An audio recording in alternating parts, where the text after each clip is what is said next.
काय झालंय? काही प्रॉब्लेम आहे का? नाही नाही, काही प्रॉब्लेम वगैरे नाहीये, पण आता जर का आपण बोललो नाही ना तर भविष्यात प्रॉब्लेम होऊ शकतो. तो होऊ नये म्हणून मला बोलायचं होतं. बरोबर, पण तुम्ही फोनवर बोलता का प्लीज? मला आता भेटता नाही येणार, सॉरी. वहिनी ऐका ना, फक्त 5 मिनिटं भेटा. नाही काय, मला आईचा फोन आला होता, तिने मला अर्जंटली घरी बोलवलंय म्हणून मी घरी चालली. ओके, म्हणजे तुम्ही आता घरी नाही आहेत का? नाही, मी घरी नाही, पोहोचेन आता 5 मिनिटात. बरं बरं, आजी आल्या का घरी? पण तुम्हाला कसं कळलं आजी आमच्या घरी आल्यात ते? अधिपतीनेच सांगितलं. अधिपतींनी? की आजी मास्टरीनबाईंना घ्यायला घरी जाणार आहेत म्हणून. हो, त्या आल्यात आमच्या घरी, म्हणूनच आईचा फोन आला होता मला. ओके वहिनी, तुम्ही जा घरी, पण माझं एक ऐकाल का? बोला ना.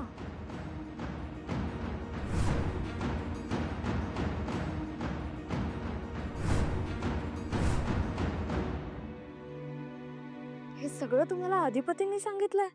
वहिनी, कळला का तुम्हाला अधिपतीचा निरोप? हो, मला कळला मला निरोप. वहिनी, आता तुम्ही तसंच करा, त्याच्यातच तुमचा फायदा आहे. ठीक आहे भाऊजी, थँक्यू. तुम्ही इतक्या योग्य वेळेला फोन केला माहितीये. मी असंच करते, तुम्ही सांगितलंय तसंच करते मी. Thank you so much. तुम्ही खूप मोठं काम केलं माझं. वहिनी, मी मोठं काम वगैरे काही केलं नाहीये. मी फक्त अधिपतीचा निरोप तुमच्यापर्यंत पोहोचवलाय. त्यासाठीच थँक्यू. आणि त्यांनाही सांगा माझ्याकडून थँक्यू. नक्की सांगतो वहिनी. आणि माझा निरोप सांगितलात ना तुम्ही त्यांना? हो, सांगितलंय वहिनी. मग काय म्हणाले? वहिनी, अधिपती म्हणालाय की आता मास्टरीनबाई जेव्हा घरी येतील ना तेव्हा आपण बोलू.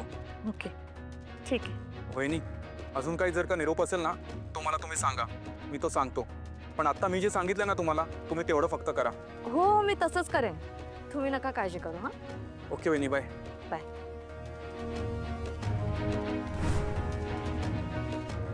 बाबा आणि अधिपती दोघंही मला तसंच करायला सांगताय. म्हणजे नक्कीच काहीतरी तथ्य असेल. मी आता तसंच करते. पण आता जे झालं ना ते पुण्यांदा होणार नाही. मी खात्री देते ना.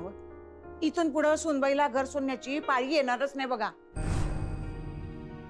तिला काय बी त्रास होणार नाही. अहो, त्रास देऊन तर झालाच ना. अधिपतींनी घटस्फोटाची नोटीस पाठवलीच ना तिला. अजून काय व्हायचं राहिलंय?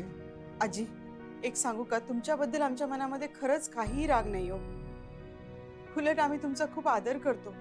तुमच्याविषयी खूप आपुलकी आहे आमच्या मनामध्ये. पण अधिपती जे काही वागले ना ते नाही आवडलं हो आम्हाला. त्यांनी स्टँड घ्यायला हवा होता ना हो आमच्या मुलीसाठी. आमच्या समोर त्यांची खूप आदर्श जावयाची प्रतिमा होती हो, पण ती सगळी पुसल्या गेली. ते आम्हाला सारखं म्हणायचे, तुमच्या मुलीला आम्ही कधीही त्रास होऊ देणार नाही. पण तसं झालं नाही. आम्हाला नेहमी म्हणायचे की माझं तुमच्या मुलीवर खूप प्रेम आहे. आजी, तुम्ही मला सांगा, ज्यांचं प्रेम असतं ते असं वागतात का हो? घराबाहेर कोणी काढतात का? अशी डिवोर्सची नोटीस पाठवतात का? भय, त्यानं तर लय मोठी चूक केली, मला मान्य आहे. आणि याच्यासाठी मी त्याला लय रागवली. मी त्याला सांगितलं, नवरा बायकोचं भांडण खोलीबाहेर येता कामा नये. ते तिथल्या तिथंच मिटलं पाहिजे बघा. मी त्याला म्हणलं, पण तुम्ही तुमचे वाद समध्यांसमोर आणलेत म्हणताना सुनबाईला घर सोडावं लागलं, आहे की नाही? रागाच्या भरात तो काय बी बोलला असेल सुनबाईला. पण त्याच्या वतीनं मी तुमची माफी मागते. अहो, तुम्ही जितकं वाईट समजताय ना तितकं वाईट आमचं पोरगं नाही हो. त्याला ही जाणीव झाली आहे. रागाच्या भरात जे काय करायचं ते त्यांनी केलं. आणि आता त्याचं डोसकं ठिकाणावर आलंय बघा. तो आता कधीच सुनबाईशी भांडणार नाही. मी सबूत देते तुम्हाला. तुमचा मनातला राग सोडा आणि सुनबाईला घरला परत पाठवा माझ्या बरोबर. अहो, आमच्या घरची लक्ष्मी आहे ती घरात नाही तर आमच्या घराला घर पण नाही बघा. तुम्ही माझ्यावर विश्वास ठेवा आणि तिला घरला परत पाठवा.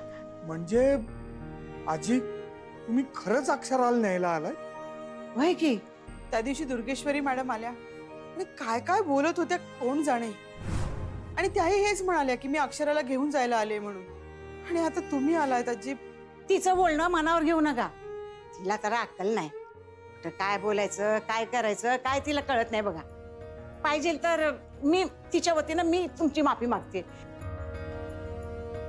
आमचं समध्यांचंच चुकलंय बघा.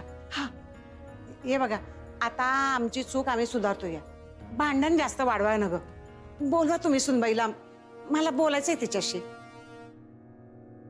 आजी कशा आहात तुम्ही? कशी दिसते? 16 वर्षांची खंदी कार्यकर्ती, अधिपती म्हणतात तसं. तू बी ना. बर, तू कशी आहेस? कशी दिसतेय? मास्तरीन बाई, अधिपती म्हणतो तसं. कसे आहेत ते? तो कसा असणार आहे? म्हणजे अगं, एक दिवस असा गेला नाही तर त्याने तुझी आठवण काढली नाही बघ.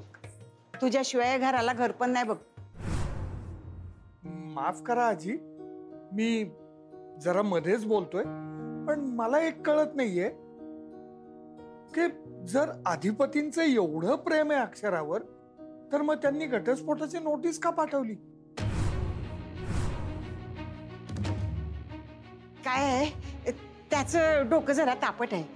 सुनबाई, तू घर सोडून गेल्यापासून निस्ती चिडचिड चालली आहे बघ त्याची.